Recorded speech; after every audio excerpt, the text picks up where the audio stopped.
ജില്ലാ അധ്യക്ഷ തിരഞ്ഞെടുപ്പിനെ ചൊല്ലിയുള്ള തർക്കത്തിൽ പാലക്കാട് ബി.ജെ.പിയിൽ സമവായം. നഗരസഭാ അധ്യക്ഷയടക്കം 9 കൗൺസിലർമാർ രാജി നീക്കത്തിൽ നിന്ന് പിന്മാറി. RSS ഇടപെടലിനെ തുടർന്നാണ് ഈ തീരുമാനം. പാർട്ടി എന്ന നിലയിൽ ഒറ്റക്കെട്ടായി മുമ്പോട്ട് പോകണമെന്ന് RSS നേതാക്കൾ കൗൺസിലർമാർക്ക് നിർദ്ദേശം നൽകുകയായിരുന്നു. വ്യാപക എതിർപ്പുകൾക്കിടെ പ്രശാന്ത് ശിവൻ പാലക്കാട് ഈസ്റ്റ് ജില്ലാ അധ്യക്ഷനായി ചുമതലയേറ്റു.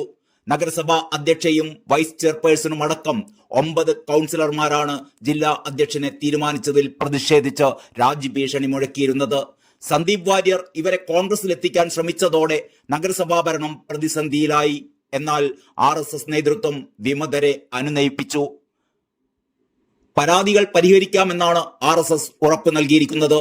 ഇതോടെ രാജിയിൽ നിന്ന് വിമതർ പിന്മാറുകയായിരുന്നു. പക്ഷേ ജില്ലാ അധ്യക്ഷൻ ചുമതലയേൽക്കുന്ന ചടങ്ങിൽ എതിർപ്പ് ഉയർത്തിയവർ വന്നിരുന്നില്ല. പാലക്കാട് ബി.ജെ.പി നഗരസഭാ ഭരണത്തിന് ഒരു പോറലുമേറ്റിട്ടില്ല എന്ന് C. കൃഷ്ണകുമാർ പ്രതികരിച്ചു.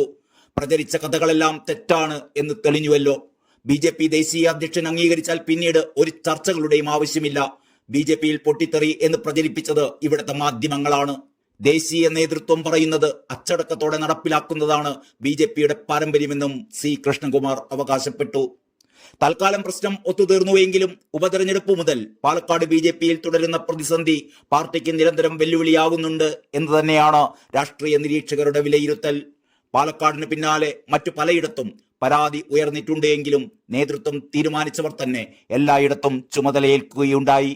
പ്രായപരിധിയിൽ ഉയർന്ന പരാതി തള്ളിക്കൊണ്ടാണ് തിരുവനന്തപുരം സെൻട്രലിൽ കരമന ജയനെ തന്നെ നേതൃത്വം പരിഗണിച്ചത്.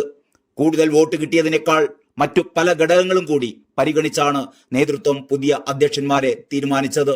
3 ഇടത്താണ് ഇനി സമവായമാകേണ്ടത്. അതിനുശേഷം സംസ്ഥാന അധ്യക്ഷന്റെ കാര്യത്തിൽ തീരുമാനം വരും.